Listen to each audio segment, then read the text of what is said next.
यूं ही कोई बेवफा नहीं होता, कुछ तो मजबूरियां रही होंगी। आप समझ ही गए होंगे, ऐसा हमारे जीवन में अक्सर होता है।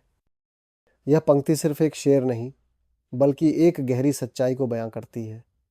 जब हम किसी के बदल जाने, दूर हो जाने या विश्वास तोड़ने की बात करते हैं, तो अक्सर हम उसे दोषी ठहराते हैं। लेकिन क्या हमने कभी यह सोचा है कि उस व्यक्ति के हालात क्या रहे होंगे?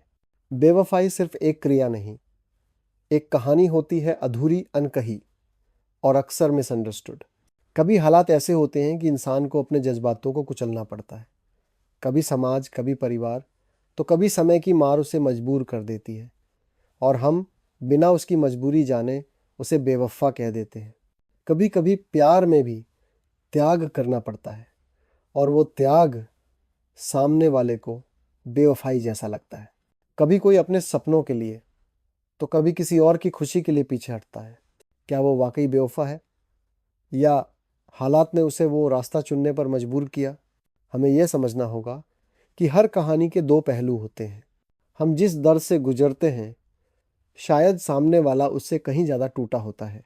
इसलिए किसी को जज करने से पहले उसकी मजबूरियों को समझने की कोशिश करें, क्योंकि यूं ही कोई बेवफा नहीं होता, कुछ तो मजबूरियां रही होंगी।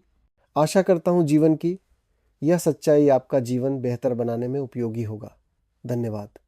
आपसे आग्रह है, कृपया इस channel rise in modern times को सब्सक्राइब अवश्य करें।